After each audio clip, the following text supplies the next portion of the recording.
Hi everyone, it's Samira logging on for this week's class.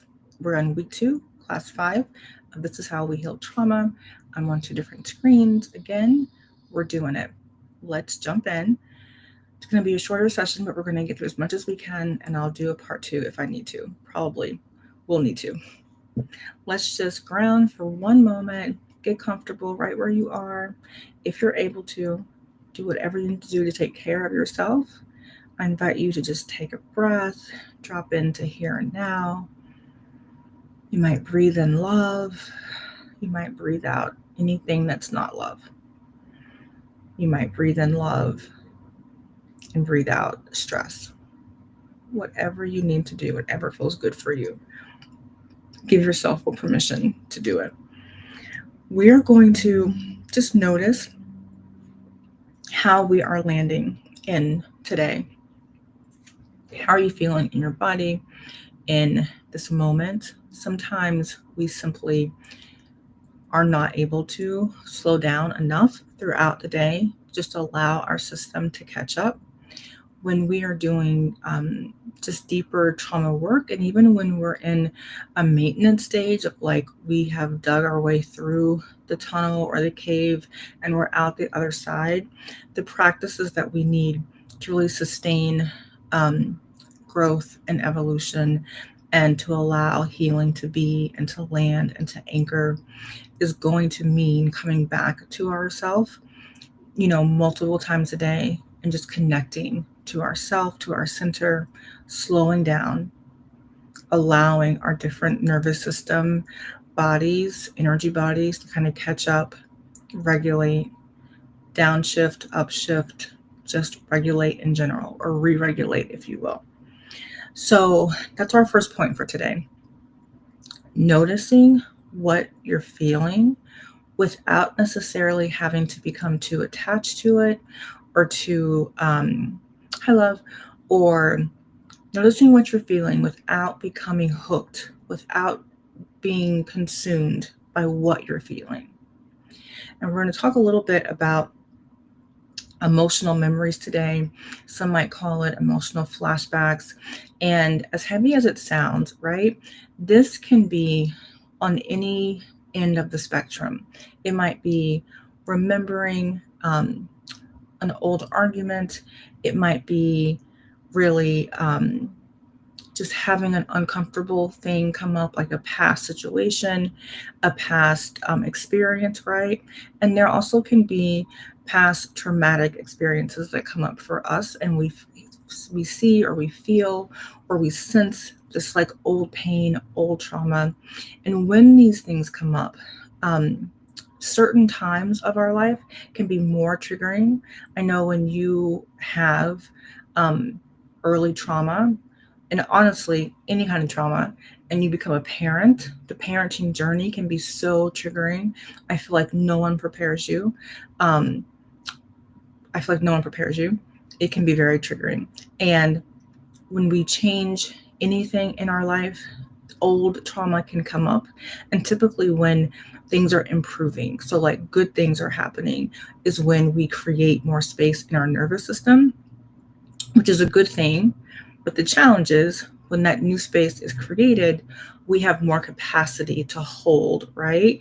Perhaps like a deeper truth that maybe was underneath the surface, but it wasn't in our conscious memory. And the change, the shift is what creates space for it to come up, right? I used to hate this so much. I would feel like I've worked so hard, like my 20s, I've worked so hard to get my life together and to grow and to heal and to do all the freaking things. And now I'm happy. And now, like, here, all of this comes back. All these memories, all of this like pain, it's not fair. And that's how I felt. And the truth is, it's not fair, but it is how the process works. And the more that we can hold space for two things being true at the same time, the more that we can move ourselves through this rebirthing process that healing becomes, right? It's you rebirthing your own self, I believe, with the support of spirit and you as a partnership. So When we have emotional flashbacks, they can feel intense. It can be memory. It can also be like you sense it. There's maybe no storyline, but you do sense this feeling of like dread or pain. Maybe you can't even explain it. There's like felt sense where you know something is happening, but you're not sure what's going on with you. There can be fear. There can be helplessness or powerlessness, however that manifests in your body, in physical symptoms and mental health symptoms and emotional symptoms. Whenever we are triggered, we typically are going to feel overwhelmed in some way. We typically are going to feel like I'm having a much bigger reaction to something than the situation calls for. And oftentimes it won't make any sense. Like you won't know why you're reacting as much as you are. This happens a lot during the holidays. A lot of people are triggered during the holidays and they're not sure why they're even triggered. Oftentimes it's something that happened in their past that they didn't realize happened during that time of the year. It's going to happen like on anniversary of someone's passing or anniversary of even someone's birthday, right? For women, if the birth was traumatic, there might be things that come up every birthday for this child. Our body does keep score. Our body does keep a memory, and so when we have these flashbacks, they can be felt in the body without a visual memory, and we have a way to navigate them without always needing to go back and figure out what actually happened. There's different schools of thought about this, and just for time purposes today, I will just share openly how I feel. Oftentimes, we think we need to know when knowing does not always bring resolution. I thought I needed to know all of the things that happened, and in truth, I didn't, right? I think I thought if I knew, I could put all the pieces together, it would all make more sense, and I would somehow feel vindicated. And no, if you know anything about parts work, there are parts of me that do feel that way. There are other parts of me that realizes now you can resolve something without needing to dig up every last detail of it. We can go deeper into this if you have questions, if you have comments about it.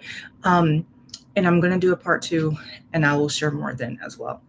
So, if you've ever felt this sudden um, memory come back around anything, a process that can help you be with this is RAIN, right? I follow the practice based on Tara Brach, Brach. You can find her on YouTube, you can Google her. Um, I'm not for sure if she created it or not, but that's who I learned it from, and I'm going to credit it to. And it's a simple acronym that talks about the R, you recognize. Recognize what's happening. How are you feeling? Just in your body in this moment. If you can't tap into how you feel in your body, 100% okay. Oftentimes, when we are having a flashback, we might be experiencing dissociation, and so we might not feel our body, and that's perfectly okay. We simply want to notice what's happening. It might be how you feel, what's going on for you. Like, I can't focus, I can't breathe, I feel this heaviness. You might feel like a panic attack coming on. If we can just notice it, and then immediately, if we can if we can lean into just considering, if we can just consider the possibility of allowing what you feel to be here. This is the key word though. When you allow something to be here, it doesn't mean that you have to agree with it. It doesn't mean that you have to think that it's right. It doesn't mean that you have to be even in alignment with it. Allowing something to be here is simply not resisting it or not pushing against it and not making it like there's one side or another side. When I had suppressed memories come up, I would have flashbacks come up. And for myself personally, I remember always being so angry that this information was coming up. I felt like this is so painful, like I cannot do this. And I would often um, I leaned into more compassion for my current self, for my child self, I would begin to really understand what I'm truly not wanting to feel here is this epic pain, this like gigantic emotion that feels like it's going to suffocate me. And so and I did a lot of this on my own, honestly, before I got support, which I don't recommend, but sometimes we do what we have to do. I relied a lot on my faith and on, um, you know, basically nervous system practices, though I didn't know it at the time. I leaned into allowing this terrible, yucky feeling to be there and me not have to really even have any thought or opinion on it. Could I be in my body or be in my experience and have this really challenging feeling? Could the two just be here? What came of that is a practice that I like to call imagine this visitor coming to you. You're at a park on a park bench and you're sitting on the park bench. And this feeling, this emotion, this memory comes and sits down beside you like a stranger. You don't have to invite it to move in with you. You don't have to become BFFs. You don't have to marry this memory, this person, this emotion. Could you just coexist for a moment? That literally is what it means to allow whatever's here to be here because it's already here. That's the reality, right? When we push against how we feel, it's already here. So us pretending like it's not here isn't helpful, and us trying to numb it forever isn't helpful because we can't numb it forever without destroying our own selves, right? In our own lives. So, what if we could just allow it and then gently become curious or investigate? If we could just investigate for a moment, I love what we are feeling in our body and get curious about it, we could allow it a little more. We could become curious. And in that curiosity, when we feel what we feel, we can allow ourselves to move into self compassion or nurture. So we have recognize, allow, investigate, and nurture. When we come into self compassion, we simply ask, how can I be kind to myself in this moment? How can I call in self compassion for whatever I'm feeling? It doesn't mean that we have to always sugarcoat whatever it is, but it could mean, could I bring in enough self compassion to say, I did the best I could with where I was at that time in my life, or I did the best that I could in the experience that I was in at that time? Or if you feel I didn't do the best I could, if we accepted that to say, I didn't do my best and that sucks, I don't like that, that's still allowing it because we can't change anything that we don't first accept. And accept doesn't mean agree with. It means not fighting against the reality of a situation. So let that settle in. I'm going to come back and do a part two. Um, Maybe this afternoon, if not, definitely tomorrow.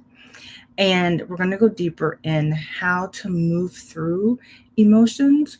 What I can say is that when we are stuck on an emotion, and that we don't feel as though we can process, like it's not moving through our body, our feel like it's stuck, we're holding on to a story about the emotion, about what happened. There's a story.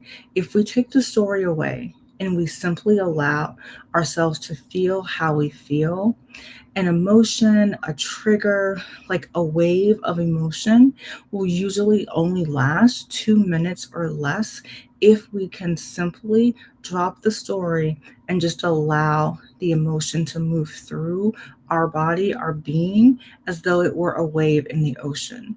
The wave doesn't just stay on the shore, they flow in and they flow out. Our emotions are energy in motion, and if we let them flow, if we let them move, and there's ways to support ourselves in doing this that we'll go over.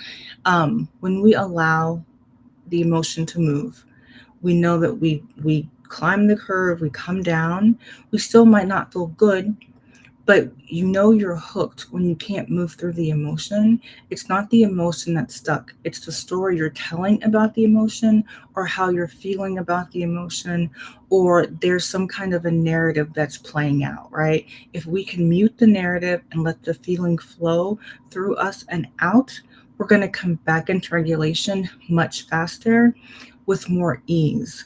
Even though it's not painless, it can be less painful. There can be less suffering when we allow what is and then decide from here, where am I going to go? Versus pushing against what is and trying to make reality something different than reality. We'll talk more about this in part 2. Drop what you're taking away. If you have questions, drop them below. I'll come back and answer them. Thank you for being here. I love you.